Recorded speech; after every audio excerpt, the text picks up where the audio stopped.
ZTE, c'est chaque semaine un témoignage ou un enseignement, celui d'un témoin, d'un laïc ou d'un religieux, d'une personne qui s'est engagée avec passion à suivre le Christ, une personne qui apporte un message, qui répond à ceux qui traversent les épreuves, ceux qui souffrent, ceux qui doutent de Dieu ou du vide, ceux qui cherchent la vérité, la sagesse et l'amour, dans les religions et les sagesses. Bref, c'est chacun d'entre nous, chrétien ou athée, ou d'une autre religion, qui ignorons si souvent que l'amour absolu et divin existe, qu'il est très proche, qu'il est incarné en la personne du Christ, celui qui est à la fois Dieu et homme, celui qui est au cœur de notre cœur, qui nous connaît mieux que nous-mêmes et qui nous attend tout le temps.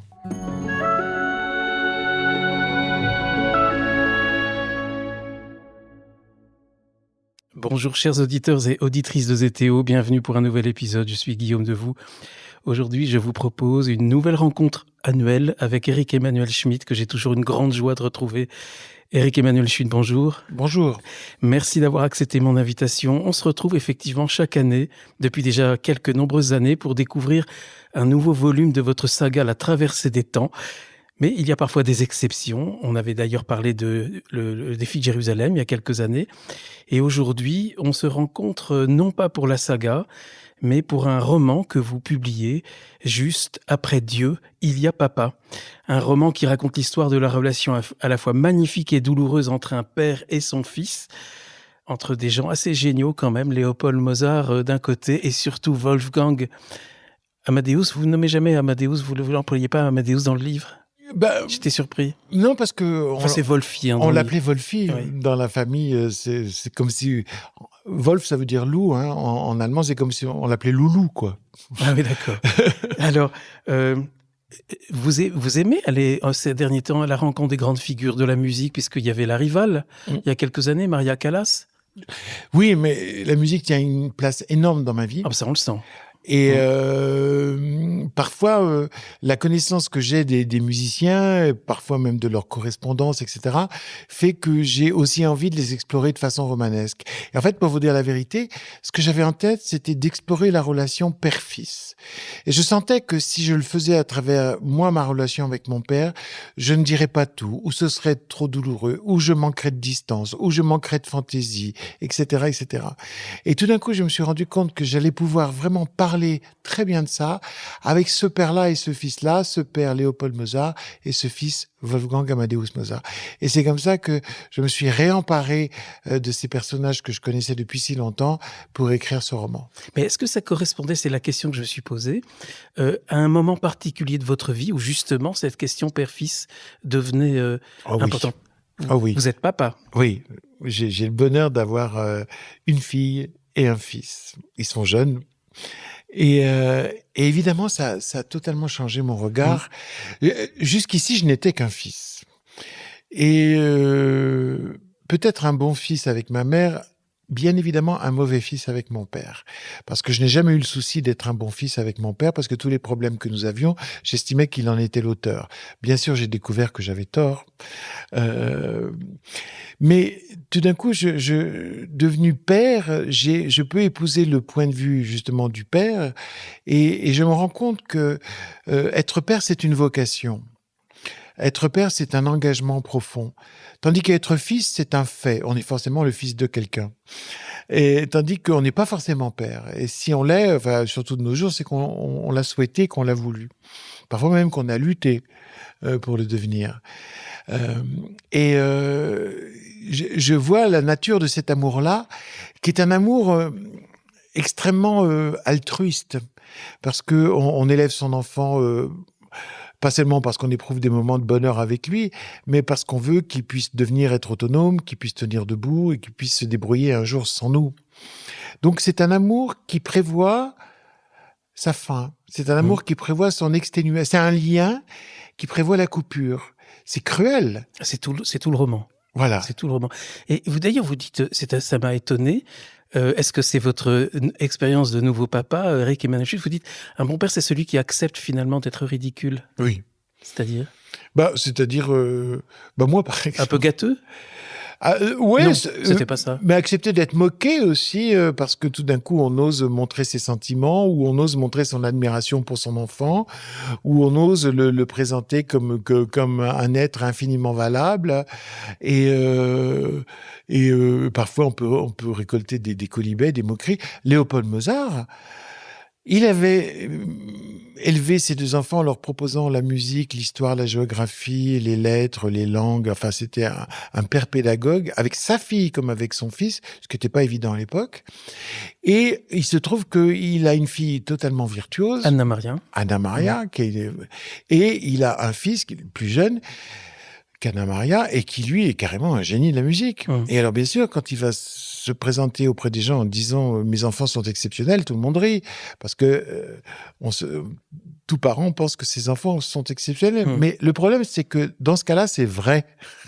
Et donc, il va être moqué toute sa vie, et je dirais même au-delà de sa vie, puisque dans la tradition romantique, puisque ce sont les romantiques qui, quelques années après la mort de Mozart, en font la grande figure de la musique.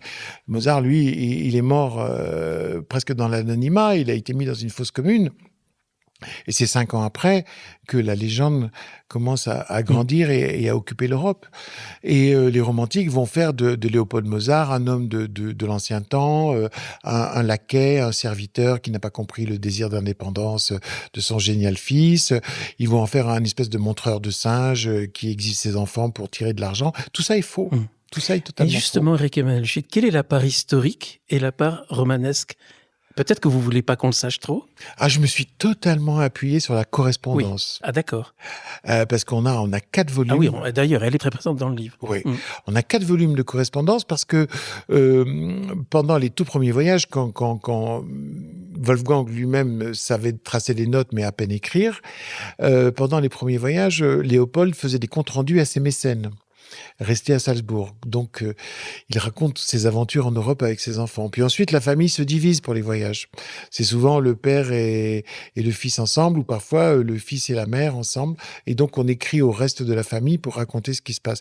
Donc, on est extrêmement bien fourni, ce qui m'a permis de saisir la psychologie de chacun et de truffer mes dialogues de phrases qui sortent de la correspondance. Alors, on va creuser cette relation sans spoiler le roman, parce que en même temps, il y a une grande intensité dramatique, je dirais même musicale. Grâce à votre plume, Eric Emmanuel Schmitt, on sent cette fusion musicale. Mais avant, vous avez justement parlé du génie. Il y a un échange à un moment passionnant entre Haydn et Léopold sur la différence entre le talent et le génie. Vous pouvez dire quelle est la différence ? Le talent, c'est la connaissance de ce qui s'apprend. Le génie, c'est aborder un territoire au-delà de ce qui s'apprend. Alors, c'est pour ça que je distingue le génie enfant du génie adulte. Parce que Mozart a été un génie enfant. Mais qu'est-ce que c'est le génie enfant ? C'est un génie relatif. C'est-à-dire, c'est de la précocité. C'est presque plus facile. Oui, c'est un déplacement chronologique. C'est-à-dire, l'enfant arrive à faire beaucoup plus tôt que les autres quelque chose. Et donc, c'est une anomalie chronologique, mais ça se dépasse et ça se compense, puisque tout d'un coup, les autres enfants arrivent à faire la même chose. Donc, à ce moment-là, le petit précoce n'apparaît plus comme précoce. Le génie adulte, il n'est pas relatif. Le génie adulte, c'est véritablement la capacité de créer ce qui n'existe pas. Et Mozart, qui apprend la musique comme n'importe quel musicien, ne va pas, lui, se contenter de gérer des formules toutes faites. Il va avoir une inspiration, il va donner une forme, une grâce, une énergie, une lumière à son écriture qui n'existait pas. Et Léopold Mozart, son père, s'en rend compte. Et il est à la fois admiratif, effrayé, parce qu'il sait que désormais il est sur la berge et qu'il ne pourra jamais rejoindre son fils là où lui l'a amené, parce qu'il est le responsable. Il n'y aurait pas de Wolfgang Amadeus Mozart sans Léopold Mozart, qui a fait découvrir la musique à son fils, qui lui a enseigné, parce qu'il était musicien lui-même, et qui après, quand il s'est rendu compte qu'il n'avait pas plus rien à apprendre à son fils, il a emmené son fils rencontrer les plus grands maîtres en Italie, etc. Et il a eu l'humilité de se dire, bon, moi, je n'ai plus le niveau. Il y a une scène un peu effroyable, d'ailleurs, c'est au Vatican. Oui. avec le Miserere d'Allegri. Ça, on peut peut-être la raconter, mais c'est assez incroyable. Je ne savais pas que c'était une œuvre secrète.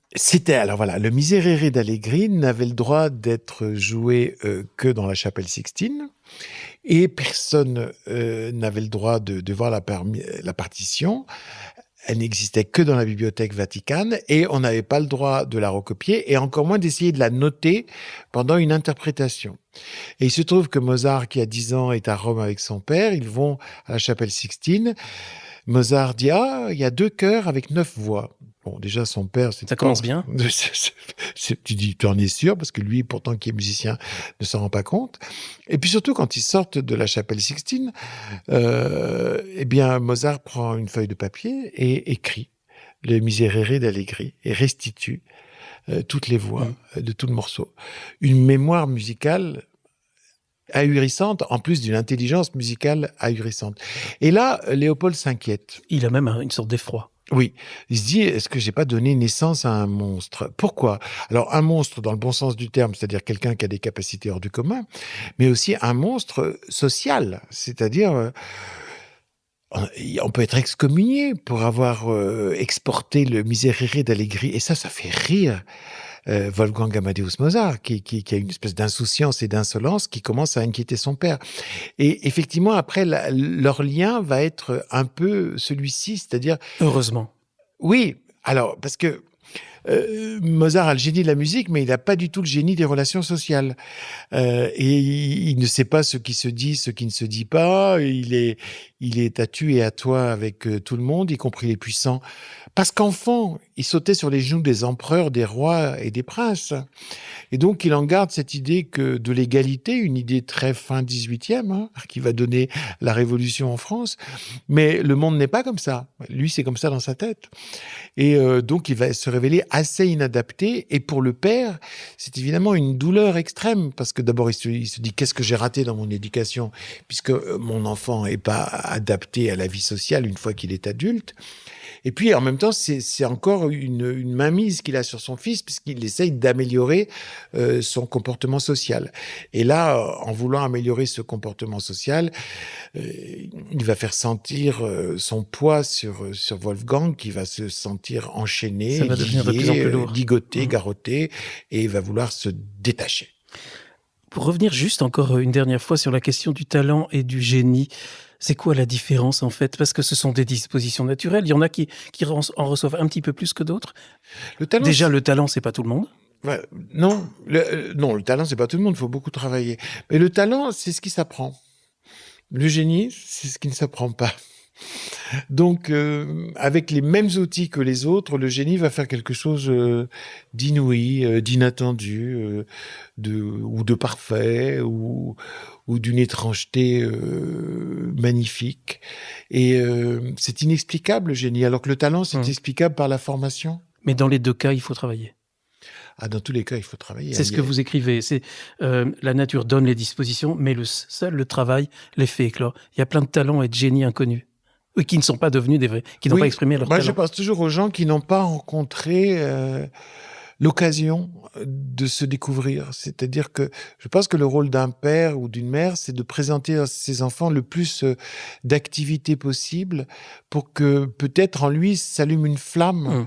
Mais des gens auxquels on n'offre pas de sortie, pas de rencontre, pas de voyage, comment vont-ils trouver dans ce monde le lieu où ils pourraient tout d'un coup s'épanouir?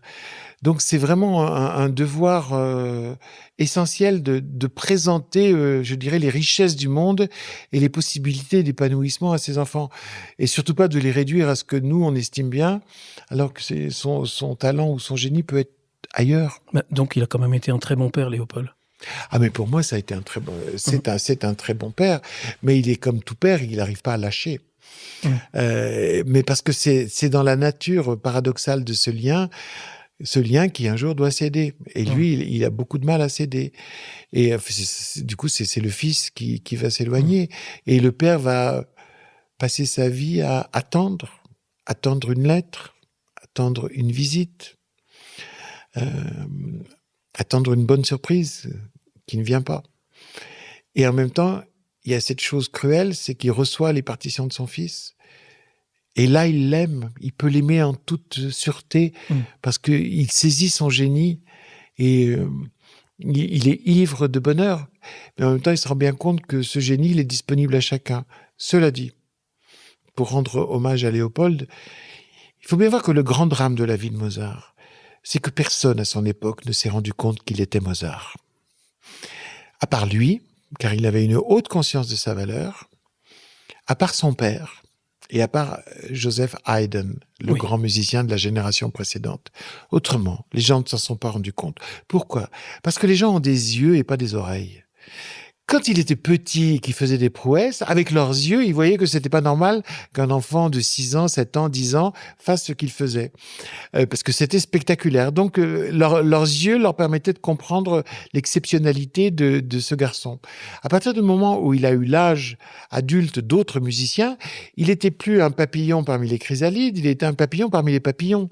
Et comme les gens ont plus d'yeux que d'oreilles, ils ne voyaient plus le génie manifeste de Mozart, sauf son père, sauf Joseph Haydn et sauf Mozart lui-même. Et je crois que ça a dû être le grand point de souffrance de Mozart, qui par ailleurs n'était pas une nature souffrante.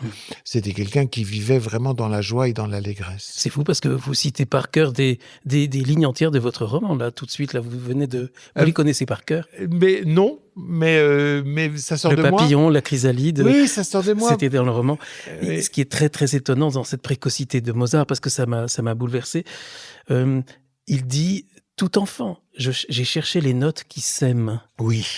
Et puis alors, il dit aussi à ce Comment mieux prince, définir la musique. Voilà. Et il dit à ce prince aussi, quand il doit jouer devant un prince, je ne sais plus lequel, tellement important. Le prince archevêque quand il a 4-5 ans. Oui. Je te joue tout ce que tu veux, parce qu'il tutoie tout le monde, mais dis-moi d'abord que tu m'aimes. Oui. Ça, c'est bouleversant. Oui. Il disait ça. En fait, il faisait la musique par amour, et pour donner, et puis il exprimait lui-même son amour à travers la musique, son amour des autres. C'était comme une mystique de la musique, puisque finalement c'était une lumière d'amour. Et Haydn, Joseph Haydn, qui aura perçu lui le génie de Mozart, dit que c'est un génie qui est dû à l'amour.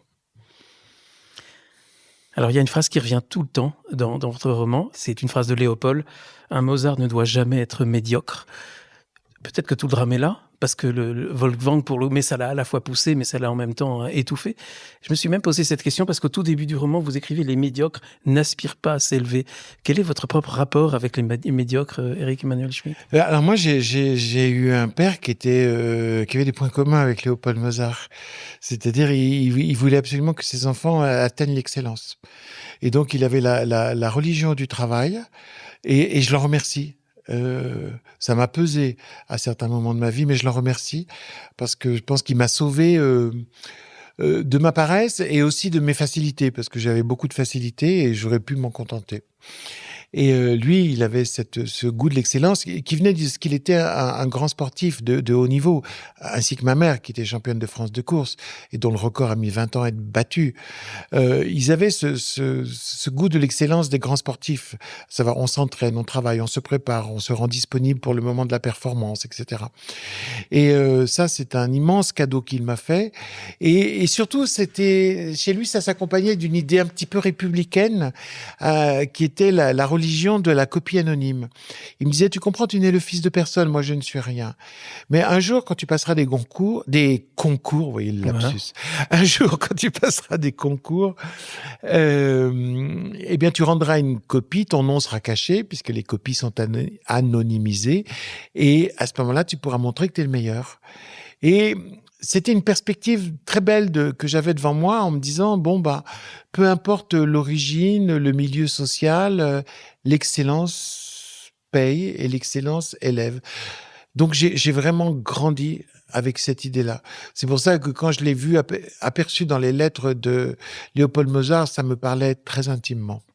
Alors justement, il a quand même des mots terribles, Léopold. Une fois que le fils n'écrit plus à son père, ne visite plus son père, il dit « J'ai façonné un grand enfant, pas un homme accompli. Oui. » Et il dit même « Mon petit garçon est mort. » Oui. Il y a pour lui un échec dans son éducation, c'est le fait qu'il en fait il en fait un être qui est socialement fragile parce qu'il se rend pas compte qu'il faut quand même flatter les puissants, qu'il faut obtenir des commandes en faisant des concessions, en courbant un peu les chines, etc. Et Mozart, non. Oui, mais quand on est le génie qu'est Wolfgang, on peut se permettre de ne pas faire Ouais, tout mais ça. là, vous avez une conception romantique du génie, comme si le génie enlevait les contraintes sociales et non, pas du tout. Au contraire, il les subit peut-être encore plus que d'autres. C'est vrai que le romantisme arrive un peu plus tard. Exact, C'était un juste peu après, ouais. juste après. Donc, voilà, il pense qu'il a raté cette part-là de l'éducation de Wolfgang et du coup, il essaye de compenser, d'être son agent, d'être son conseiller, d'être son impresario, mais c'est trop tard. Mhm. Mozart veut se dégager de ce lien. Anna Maria, que tout le monde appelle Nannerl, puisque Oui. ce sont il y a toujours de la tendresse avec vous, Eric Emmanuel Schmitt. On parle de Wolfi, de Nannerl et de papa. C'est exprès? Oui. C'était le mot qu'ils employaient ou c'est vous qui c'est dans leur correspondance, c'est comme ça. Papa. C'est mon papa chéri. Je voudrais te mettre sous une cloche, mon papa, pour te garder jusqu'à la fin de mes jours. Tout ça, c'est des déclarations de Mozart enfant. Et je voulais vraiment qu'on soit dans l'intimité d'une famille. Dans l'intimité d'une famille, c'est comme ça. Enfin, souvent. Enfin, j'espère. Le plus beau mot du monde, vous écrivez papa. Papa, le plus beau mot du monde. Alors ça, c'est de moi, oui, parce que je trouve qu'effectivement... Moi, ma fille m'a donné un grand, grand bonheur quand elle a commencé à parler. Premièrement, le premier mot qu'elle a prononcé, c'est papa. Bon. Et le deuxième, c'est beau. Elle est dans un rapport d'admiration au monde. On était dans le jardin, il y avait des fleurs, elle a dit beau. On est rentré dans la maison, je lui ai joué du Bach au piano, elle a dit beau. Et je me suis dit, tiens, je lui ai transmis presque sans m'en rendre compte ce goût d'être au monde pour apprécier la beauté de la création. Ce qui est quand même terrible, c'est lorsque Léopold dit à Nannerl, à Anna Maria, Nannerl, pourquoi est-il si facile de t'aimer toi et si difficile de l'aimer lui? Pourquoi est-ce difficile lui de l'aimer? Je crois que la relation père-fils est une relation difficile. C'est plus facile pour un père d'aimer sa fille et d'être aimé de sa fille que d'aimer son fils et d'être aimé de son fils. Parce que le père projette sur le fils des images de ce que doit être son fils. Il se sent investi de certaines responsabilités. Du coup, il ne laisse pas toujours place non plus à l'affectivité et à la tendresse, enfin de manière traditionnelle en tout cas. Aujourd'hui, les pères sont plus tendres. Moi, par exemple, je suis un père très très différent de mon propre père. Moi, je dis à mes enfants que je les aime, je les appelle mon amour, etc. Je veux dire, jamais mon père n'aurait fait ça. Et moi, j'aurais peut-être aimé qu'il fasse ça, même si j'étais tout à fait convaincu de son amour. Il y a une question de Wolfgang qui est très frappante. Est-ce qu'être un bon fils est allé à ce point contre ses propres désirs? Ah oui. En fait, tout est là. Oui, tout est là. Il y a un moment dans la vie d'un fils où c'est un dilemme. Je me soumets ou je deviens moi, c'est-à-dire un autre. Je me soumets et je deviens le même, ou je m'oppose et je deviens un autre. Mozart va choisir de s'opposer et de devenir un autre. De tuer le père. De tuer le père, C'est écrit, symboliquement. Symboliquement. Et c'est là aussi qu'il y a une des grandes dissymétries du rapport père-fils, c'est-à-dire qu'il faut à un moment que le fils tue le père, ne serait-ce que symboliquement, alors que jamais un père ne rêve de tuer son fils. C'est tout le contraire. Et pourtant, voilà, c'est inhérent à cette relation-là.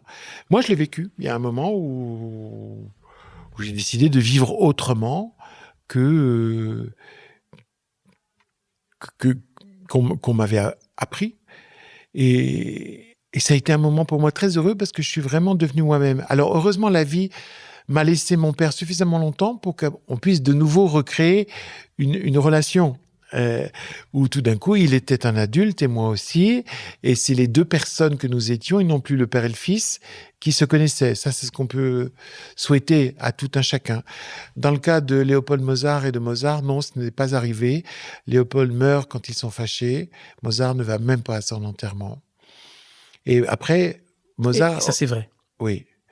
Et après, Mozart, s'il avait vécu plus longtemps, aurait peut-être eu le temps de dialoguer avec le père qui lui restait dans son esprit, parce qu'il reste toujours là, nos parents.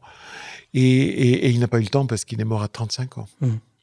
Alors, il y a des voyages. Il y a aussi le voyage avec la mère de Mozart qui part avec lui à Paris. C'est étonnant. Vous aimez Paris ou je croyais que vous aimiez Paris, Eric Emmanuel Schmitt, parce que quand vous dites, c'est elle qui dit Paris, le ciel descend si bas qu'il nous écrase. C'est vrai que les hivers parisiens sont parfois un peu longs. Mais c'est vraiment ce que pensait la famille Mozart. Ils ont détesté Paris. Et surtout elle. Il venait de Salzbourg. Je ne sais pas si vous êtes allé à Salzbourg. Oui, mais oui, je connais. C'est très joli. C'est ravissant, c'est très ordonné. Puis après, il connaissait Vienne, qui était aussi avec des belles avenues, etc. Et là, on est dans un Paris d'avant Haussmann. On est dans un Paris où tout est compressé, où les odeurs se chevauchent, où l'hygiène n'est pas extraordinaire. Vous pensez que c'était mieux à Salzbourg ou à Vienne? Ah oui? Oui. Ah oui. Je pense que les Salzbourgeois et les Viennois savaient mieux habiter une ville que les Parisiens. Et en plus, ils n'ont pas beaucoup d'argent, donc ils sont pas dans les beaux endroits. Et elle va détester Paris. Et elle y mourra. Et elle y mourra. À tel point que là, vous avez cette phrase qui est très frappante. Il vient non seulement de perdre sa mère, mais l'enfant qu'il était. Oui, bien sûr. Quand on perd notre mère ou notre père, on perd l'enfant qu'on a été. On ne le saura plus jamais. Et c'est une épreuve. Outre la tristesse de voir disparaître quelqu'un qu'on aime passionnément, c'est ce sentiment tout d'un coup de solitude. On a l'impression qu'on est un navire tout seul au milieu de l'eau et ça tangue. Parce que ça y est. Comme si une vieille dame ou un vieux monsieur pouvait nous protéger. Mais on le croit ça jusqu'au moment où nos parents s'éteignent. Alors, Salzbourg, c'était la ville de Léopold. C'est là où il voulait protéger Mozart. Mais Mozart, il étouffe à Salzbourg. Qu'est-ce qui se passe? Parce qu'il est devenu le papillon parmi tous les autres papillons. Il y a une sorte de lassitude. Et lui, ça le rend évidemment malheureux. C'est à Vienne qu'il vit une libération? Ou est-ce que c'est Constance? Est-ce que c'est le mariage, l'amour, même la paternité? Je me suis posé la question. Alors, effectivement, il étouffe à Salzbourg, parce que d'abord, le prince archevêque a changé. Ce n'est plus Strattenbach, qui était quand même sensible à la musique et intelligent. C'est Colloredo, qui est vraiment un sale type. Pénible, il est pénible. Voilà. Mais dans aucun domaine, il n'a laissé de bons souvenirs. Il s'est enfui quand Napoléon est arrivé. Il n'a pas protégé sa ville, etc., etc. Bref, parce qu'il a tenu des années. C'est le vinaigre, ça conserve. Et donc, ce Colloredo ne veut que de la musique d'église. Il déteste l'opéra. Il déteste les sérénades, les symphonies, les concertos, etc., etc. Donc, pour Mozart, tout jeune, c'est une réduction de son champ musical. Il humilie Léopold, le père, il humilie Mozart. Il est insupportable. Il refuse d'agrandir l'orchestre, etc. Et donc Mozart étouffe. Et donc, en plus, il est assez insolent. Et j'allais dire heureusement quand même un peu. Heureusement, exactement. Et du coup, il va finir par être chassé avec un coup de pied au cul, littéralement. Authentique. Oui, authentique. Le comte d'Arco lui a, de la part du prince archevêque, donné un coup de pied au cul en lui disant « Retournez-vous, monsieur ». Un petit souvenir de la part de l'archevêque et paf, il lui donne un coup de pied au cul. Donc ça, on entend d'ailleurs l'écho de cela dans Les Noces de Figaro, à travers le personnage de Figaro qui dit « Si tu veux danser, mon petit comte, moi je vais te faire danser, tu vas voir ». Parce que c'est cette humiliation d'un individu à cause du pouvoir, c'est une chose odieuse qui bruisse dans toute l'Europe de cette époque-là, puisqu'on est à la fin du XVIIIe siècle. Un peu aujourd'hui aussi, d'ailleurs. Et toujours aujourd'hui, oui. Mais aujourd'hui, il y a une égalité de principe et juridique qui est donnée, en tout cas dans l'Europe occidentale. Il se trouve qu'il y a toujours après des hiérarchies, mais dans le droit, elle n'y est plus. Alors qu'à l'époque, elle était aussi dans le droit. Bref. Le génie se libère à Vienne. Et voilà. Et Mozart, c'est un jeune homme d'une vingtaine d'années. Il n'a pas d'expérience amoureuse parce que il se refuse à aller voir des prostituées. Il tombe amoureux. Pourquoi il le refuse? Je crois que c'est son aspect très, très chrétien. Et puis il savait qu'il y avait danger, parce que on attrapait pas mal de maladies. Et donc, il papillonne, il fait du charme, etc. Mais surtout, il tombe amoureux de Aloysia Weber, une des 4 filles Weber, qui est une sublime cantatrice, mais aussi une coquette, qui est habituée à bien chauffer les hommes et puis à les laisser tomber. Et il va essayer de l'épouser, il n'y parviendra pas. Et entre guillemets, il va se rabattre sur la sœur. Bien chaperonnée par la mère. Là, c'est un personnage truculent dans le roman. Oui, la mère de Madame Weber. Madame Weber, oui, c'est... Elle vaut le détour. Oui, j'ai adoré représenter ce personnage. Elle gère son capital de 4 filles de main de maître. Voilà, puisque elle considère que désormais, elle vivra du travail de ses filles.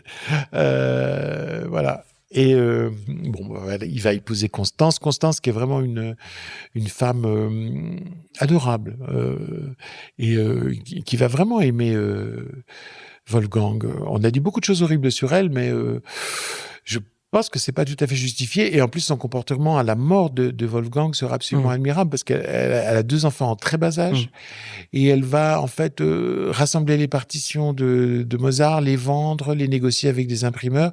Et je crois que dans la montée de l'étoile Mozart, il y a tout le travail de sa veuve.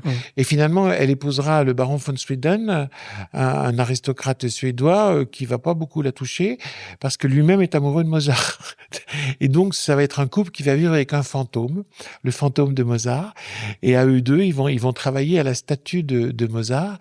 Et le baron von Swinden écrira la première biographie de Mozart. Ah oui. Donc, elle fait beaucoup et puis jusqu'au bout. Et puis après, on venait à Salzbourg, à l'époque romantique, on venait visiter la veuve Mozart. Et on pouvait voir aussi, on allait voir aussi Nannerl, la sœur de Mozart. Ils ont eu plusieurs enfants, deux ont vécu. Oui. Et il y a le petit Karl, qui est le garçon.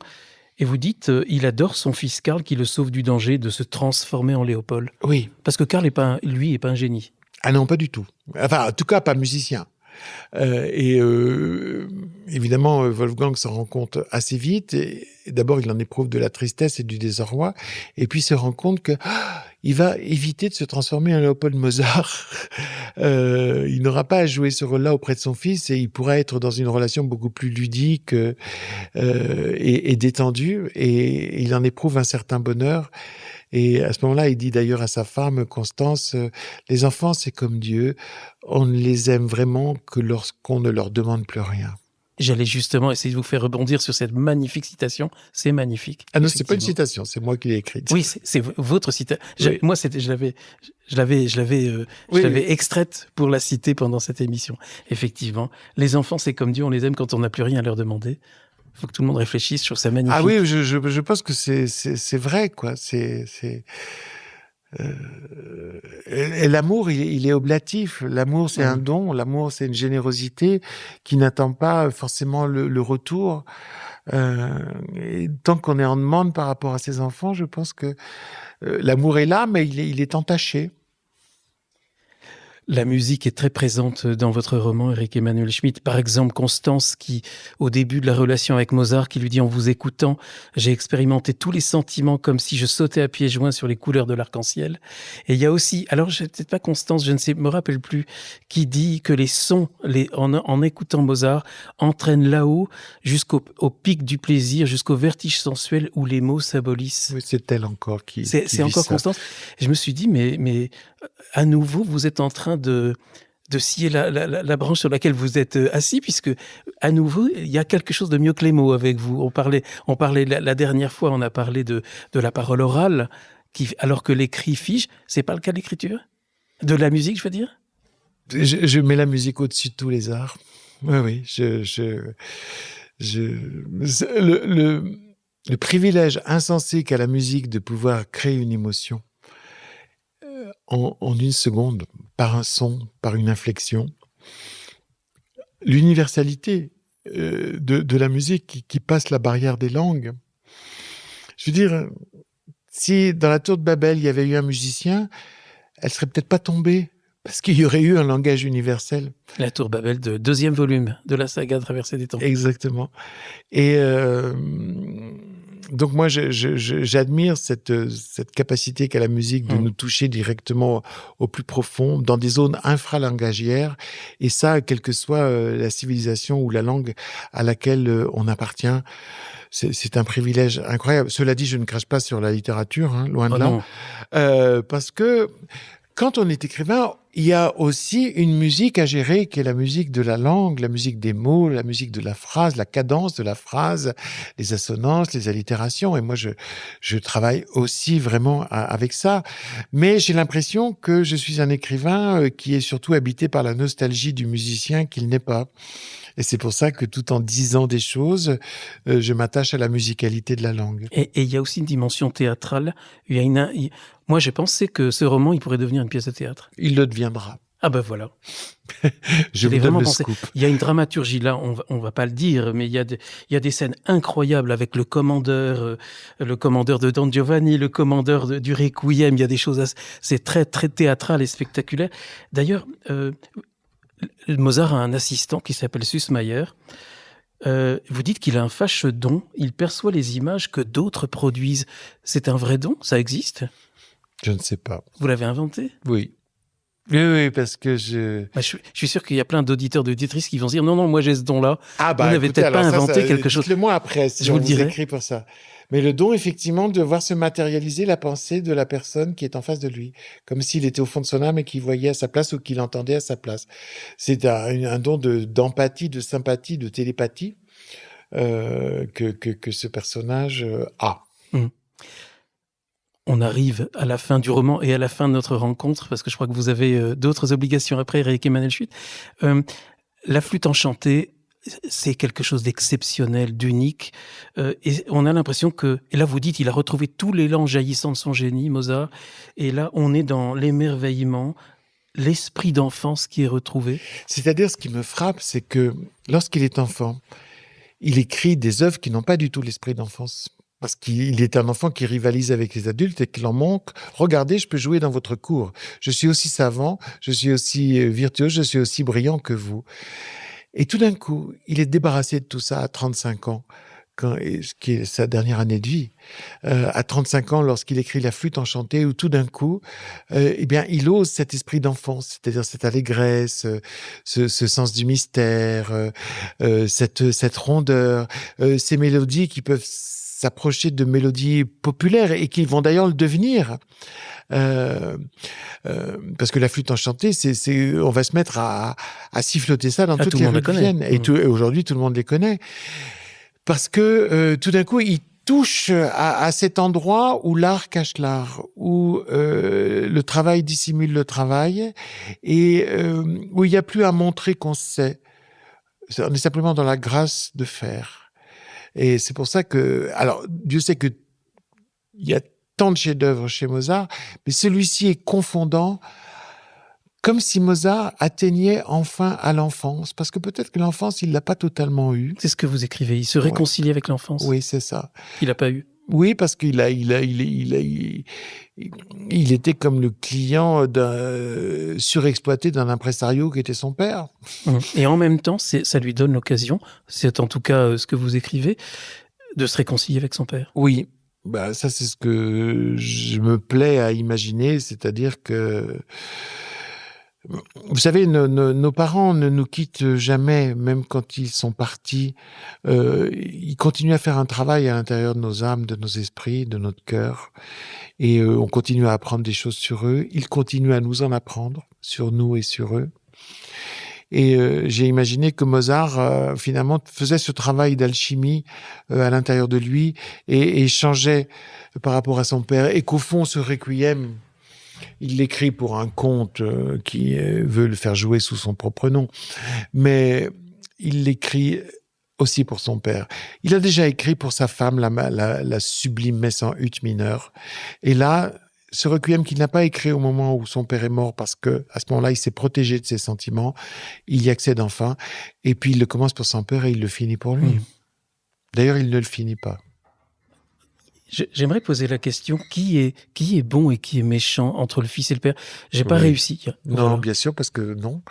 Le fils est à la fois ingrat et reconnaissant, il est à la fois aimant et il repousse. Et le père est à la fois nourricier et castrateur. Mais tous ces êtres sont complexes et moi, il n'y a que ça qui m'intéresse.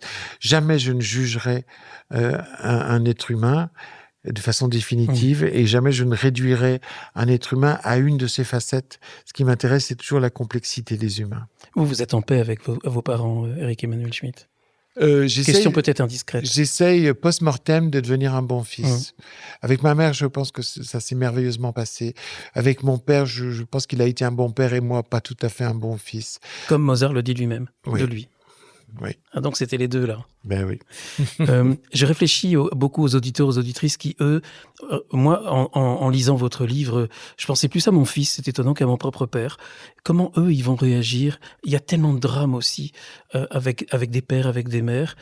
On est dans l'œil du cyclone, en quelque sorte. Complètement, dans ces relations-là. on est absolument tous concernés par ce qui se raconte entre ces deux personnages. Et puis parfois, les drames ne sont pas simplement dans des scènes dramatiques, mais dans des silences, dans des attentes, dans des non-dits. Et c'est souvent ça, les drames familiaux. Dernière question, Éric Emmanuel Schmitt. Cet épisode est diffusé au moment de Pâques. Moi, je pense à la nuit de la Passion, quand Jésus, dans son agonie, dit « Père, éloigne-moi de moi si c'est possible cette coupe, mais que ce soit ta volonté, pas ma volonté. » On est un petit peu dans le cœur de votre roman, le fils qui essaye peut-être parfois de se révolter de la volonté de son père. Dans le cas de Jésus, ce ne sera pas le cas. Est-ce qu'il y a des liens? Est-ce que vous avez vu des liens entre les pères et les fils et Jésus et le père? Vous m'ouvrez tout un horizon, mais pour répondre brièvement, je dirais que ce que fait Jésus, c'est accomplir le Père, même s'il a l'impression de s'opposer à lui. Et je me demande si chaque fils n'accomplit pas le Père, y compris et même quand il s'oppose à lui. Je crois qu'on va se quitter sur ces paroles, si vous êtes d'accord. Merci. Merci infiniment, Éric Emmanuel Schmitt. On se retrouve l'année prochaine pour le prochain volume. Oui, avec bonheur. Voilà. Je vous remercie. On va attendre, mais là, on a une très belle rencontre. Je tiens à vous remercier, Éric Emmanuel Schmitt. Je remercie tous les auditeurs, les auditrices. À bientôt pour un prochain épisode. Merci.